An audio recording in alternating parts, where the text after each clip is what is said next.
Echilibru. Sunt gazda dumneavoastră, psiholog Rena Harbour, iar astăzi avem un subiect puțin mai delicat. Vorbim despre faptul că narcisicul își alege perechea, dar și perechea alege să fie cu narcisicul. Nu sună prea drăguț, pentru că de data aceasta schimbăm puțin perspectiva. Dacă am tot vorbit despre narcisic și despre ceea ce îl motivează și despre lumea interioară a narcisicului, care este destul de complicată și are diferențe mari față de normalitate, cum spuneam de multe ori, trăsăturile narcisice există în toți oamenii, doar că diferența este atunci când aceste trăsături devin disfuncționale, devin exclusiviste, sunt exagerate. Atunci ele produc disfuncții și vorbim despre narcisic sau tulburarea de personalitate narcisică. De aceea se numește tulburare. În rest, trăsăturile narcisice există în toți oamenii, pentru că, așa cum am mai arătat într-o ediție anterioară, în etapele de dezvoltare ale eului normale există etapa narcisică în care copilul era lipsit de consecințe, de efecte, era unic, special, în care oamenii erau acolo doar ca să-l iubească. Lucru care este firesc și prin care am trecut cu toții ca să putem evolua. Diferența este că evoluăm și toate sunt etape de dezvoltare în viața unui om. La fel și relațiile, experiențele pe care le trăim într-o relație sau alta, etapele școlare, etapele de maturizare, până când un om ajunge la bătrânețe și ajunge să moară. Suntem într-o continuă dezvoltare toată viața noastră. Însă niciodată nu trebuie să uităm că toate aceste experiențe pe care le trăim lasă urme și ne impactează într-un fel sau altul. Uneori avem parte de traume, alteori avem parte de lecții de învățare și alteori pur și simplu ne bucurăm. Deși sensul vieții este pentru bucurare și pentru fericire și tot scopul în sine este să dobândim echilibrul și armonia. Acest drum nu este ușor și nu este lipsit de provocări și peripeții. Una dintre ele este exact această experiență de relație cu narcisicul. Narcisicul își alege victimele pe baza capacității lor de a-i oferi hrană narcisică.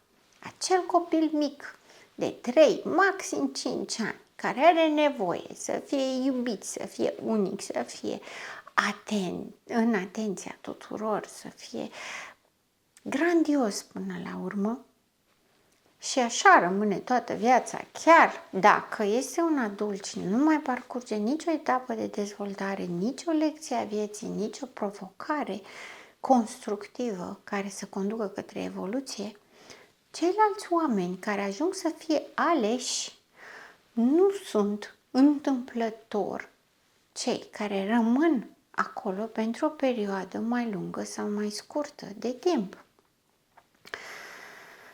Departe de mine tendința de a învinui pe cineva sau de a face pe cineva să se simtă confortabil. Dorința și intenția mea este de a produce introspecție. Avem nevoie de introspecție ca să evoluăm. Avem nevoie să ne uităm în noi. La fel cum atunci când vorbeam despre etapele de vindecare, vorbeam despre timpul petrecut singur, tu cu tine, ca să poți să înveți din greșelile tale, fără să fii influențat, fără să-ți spună altcineva ce ai greșit, ca responsabilitatea și cunoașterea altcuiva să nu te desprinde de responsabilitatea și cunoașterea ta de tine. La fel vorbim și despre faptul că iubirea narcisicului, fantezia aceea pe care o creează și cu care cucerește și se duce și face manipulare, nu întâmplător, anumite persoane o acceptă, o tolerează, o doresc. De obicei se spune, nu este nimic și nu te face nimeni să te simți cum este capabil un narcisic să o facă. Sau, bineînțeles, o narcisică. Nicăieri, în nicio altă relație, nu te poți simți extraordinar. Nu se oprește timpul în loc, nu dispare tot globul, nu ajungi să te simți cel mai important om de pe planetă și singurul care contează decât în relația cu narcisicul. Dar trebuie să recunoaștem pe undeva că acest lucru este foarte măgulitor. Dincolo de faptul că ne dăm seama ulterior că a fost o păcăleală, o minciună, o poveste, un vis frumos, atunci, la momentul acela, este foarte, foarte plăcut. Efectiv, ajungi să ți se învârtă capul. Efectiv, ajungi să nu realizezi. Totul decurge atât de repede încât nici măcar nu-ți dai seama că este deplasat, ci pur și simplu trăiești euforia aceea ca și cum ai fi într-o transă a unui consum de droguri care nu poți să-ți placă decât dacă ceva în tine, acolo în umbră, are o doză de narcisism. Cumva, noi, oamenii, între noi toți, ne cuplăm și ne asociem pe bază de rezonanță. Narcisicul nu este mai prejos. O avea el tulburări, o grămadă de tulburări, însă scanarea posibilei victime este foarte acerbă. Imediat își miroase victima dacă este capabilă să fie cutia de rezonanță a sunetelor lui. Dacă ea este dispusă să intre în acest vârtej amețitor al fanteziei iubirii, dacă ea este dispusă să renunțe la ea pentru el, dacă ea împărtășește aceeași dorință de unicitate cu el. Victimele care tânjesc după începutul relației cu narcisicul și spun nu am plecat 20 de ani, 30 de ani, pentru că la început era și sper mereu să mă întorc acolo, au trăit din fatuarea narcisicului și le-a plăcut și își doresc să o retrăiască din nou pentru că este adictivă, este creatoare de dependență și ele știu foarte bine că doar într-o relație cu narcisicul poți găsi acest tip de atenție, acest tip de validare și gonflare și pompare în care într-adevăr te simți unica, cea mai extraordinară, cea mai interesantă, cea mai dorită, cea mai frumoasă, cea mai inteligentă, cea mai cea dintre toate. Valabilă, bineînțeles, și la bărbați. Nu atât că se simte bărbat, cât se simte cel mai grozav, se simte cel mai extraordinar, cel mai puternic, cel mai frumos, cel mai atractiv, cel mai de dorit. Vedeți? Însă și exprimarea în sine este asexuată. N-are a face cu persoana, are a face cu comparația.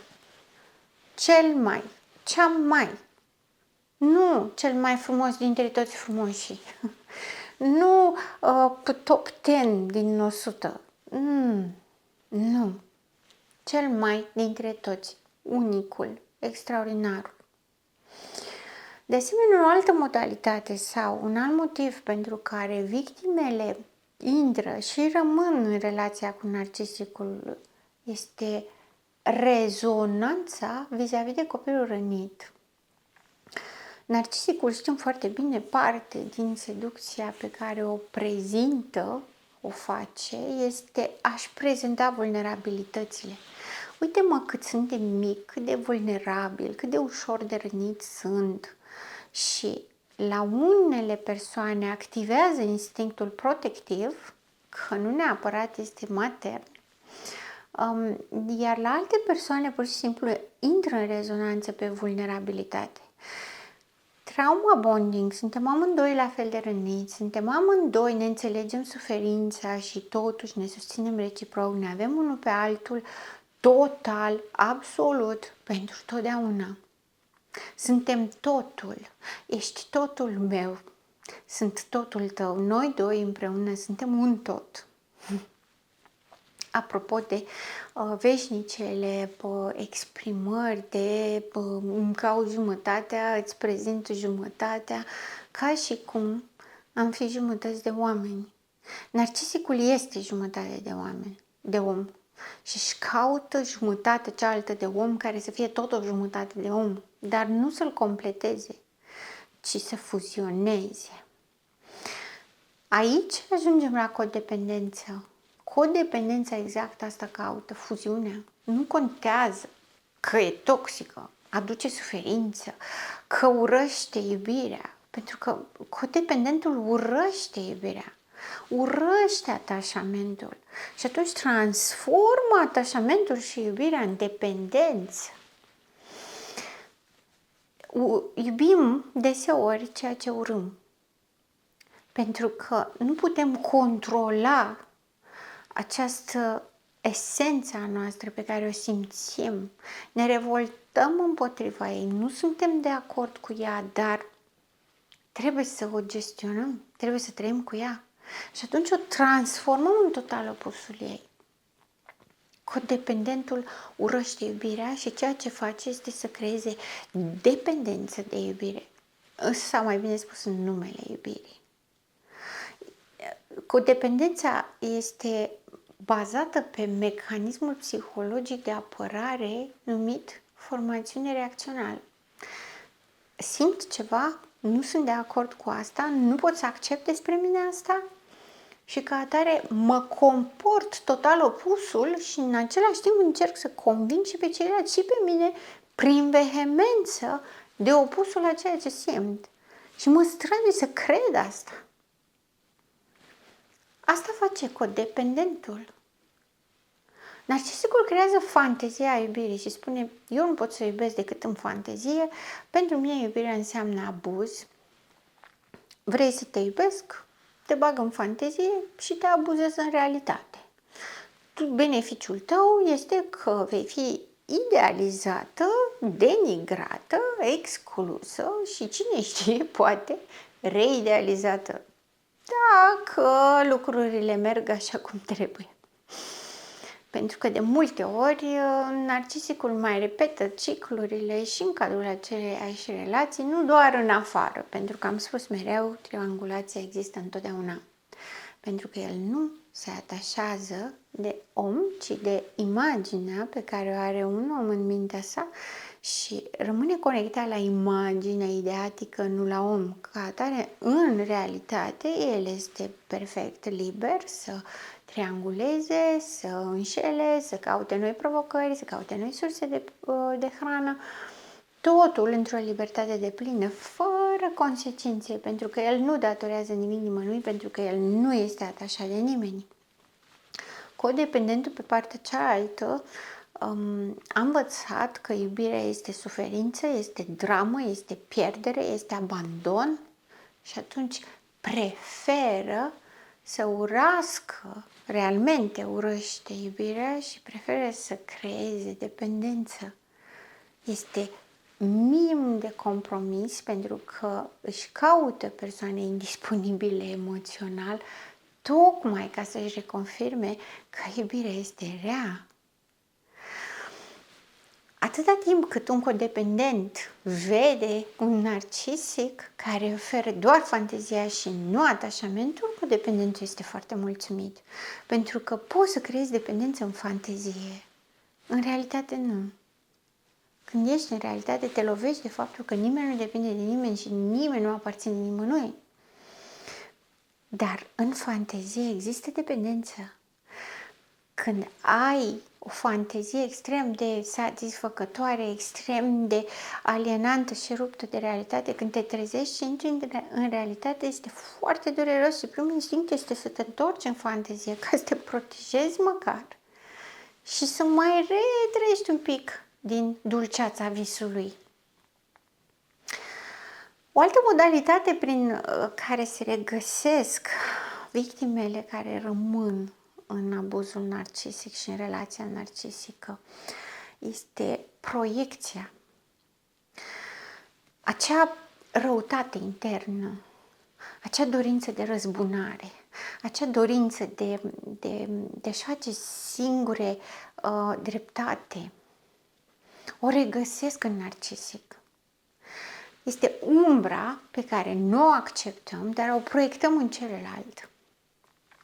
Ele spun deseori, narcisicul era atât de frumos, atât de puternic, atât de liber. Nimic nu-l atingea, nimic nu îl ținea pe loc. Lui nu era rușine, el nu respecta regulile, făcea doar ce vroia. Nu era rușine să ceară, nu era de la îndemână să insiste. Era obraznic, sfidător, dar într-un mod atât de fascinant, atât de liber. Victimele se regăsesc cu narcisicul în această dorință de libertate, în această dorință de revoltă, de nerespectarea regulilor, de reaccesare a adolescenței, unde nu mai ținem cont de toate regulile, nu este nevoie să fim serioși, nu ne asumăm și este extrem de atractivă pentru ele această lipsă de responsabilitate și de asumare a narcisicului. E ca și cum le promite tinerețea veșnică, iar ele acceptă și vor asta pentru că le permite să fie libere, pentru că ele se gândesc că atâta timp cât sunt cu el și ele vor fi libere ca el. Și ele vor fi puternice, frumoase, intangibile, nu sunt atinse de reguli, pot fi rele, fără nicio problemă, pentru că e ok. Dacă narcisicul are voie și ea. În proiecție și manipulare rămâne în relație cu narcisicul special ca să poată fi rea și el nu se poate supăra pe asta, pentru că și el e rău, e ok, suntem amândoi răi. Tu te răzbuni pe mine, mă răzbun și eu pe tine și e ok. Suntem bine. Apuc să-mi trăiesc răutatea din mine fără să plătesc consecințele pentru asta. Alte victime preferă relația cu narcisicul pentru că narcisicul poate fi păcălit, manipulat foarte ușor. Și le oferă lor posibilitatea de a fi un fel de mastermind din spate. Așa au ele impresia. Dar trăiesc puterea, trăiesc controlul, trăiesc manipularea în mod activ și real. Și este extrem de satisfăcător pentru ele. Bineînțeles că, inevitabil, la un moment dat, realitatea își intră în drepturi și n-au ce să facă, dau față cu realitatea și trebuie să suporte consecințele și ceea ce trăiesc nu le place. Însă nu putem nega această atractivitate reciprocă. Nu putem nega această rezonanță în care abuzatorul și victima se atrag, se regăsesc unul pe celălalt în aceste mici trăiri aparent nesemnificative care rulează pe fundal și care se cer a fi explorate și trăite. Că astfel am început ediția de astăzi cu experiențe care trebuie trăite în evoluție. Nu te vindeci de fantezia iubirii totale, absolute, de acest infantilism, egoism, de această dorință de grandiozitate și gonflare până nu o trăiești. Nu poți să te separi de idealizarea relațiilor adolescentine în care suntem totul unul pentru celălalt și nu mai există nimic pe planetă în afară de noi doi și o să fim fericiți pentru totdeauna, nici măcar până la adânci bătrâneți ca să aibă un final. Nu, este pentru totdeauna, dincolo de timp și spațiu și de viețile noastre, până nu ai ocazia să te lovești cu nasul de ea și să vezi ce înseamnă în realitate. Când trăiești aceste dorințe profund ascunse în inconștient, care au fost frustrate la timpul lor și nu au fost hrănite nevoile emoționale corect și complet, ajungi ca la un moment dat în viața ta, pentru evoluția și progresul tău, să trăiești o astfel de experiență. Pentru că doar o astfel de experiență poate să-ți facă diferența dintre vis și realitate. O relație cu narcisicul este momentul de trezire. Ți-a hrănit o fantasmă, dar în același timp te-a pus în postura în care să te maturizezi și să-ți alegi singură maturizarea, să-ți alegi singură drumul, să-ți alegi singură să fii asumată. Pentru că narcisicul nu face altceva decât să spună oglinda. El nu este în stare să planteze în tine iubire. Nu este în stare să te valideze în realitate. Nu este în stare să te facă să te simți iubită, apreciată, extraordinară, deosebită, specială. Este incapabil să facă toate lucrurile astea. El e capabil să-ți vândă o imagine ideală în care nici tu nu te recunoști. Dar atâta timp cât nu știi cine ești, atâta timp cât nevoia aceea de a fi specială n-a fost hrănită în copilărie, la vremea ei, într-un mediu sigur, într-o relație sigură, vei fi vulnerabilă la ceea ce îți oferă narcisicul. Și este o extraordinară experiență de creștere, extrem de dureroasă, dar foarte, foarte bună. Te ajută să crești, te ajută să te asumi, te ajută să te reîntorci la tine și să-ți faci o alegere. Îmi trăiesc viața în mod calitativ asumat, așa cum eu sunt și am nevoie, sau rămân captivă viselor și veșnicelei neputințe de a atinge visul în realitate. Alegerea întotdeauna va aparține, dar am încredere că veți face alegerea corectă. Sunt gazda dumneavoastră, psiholog Elena Harbur, și până data viitoare, rămâneți în echilibru.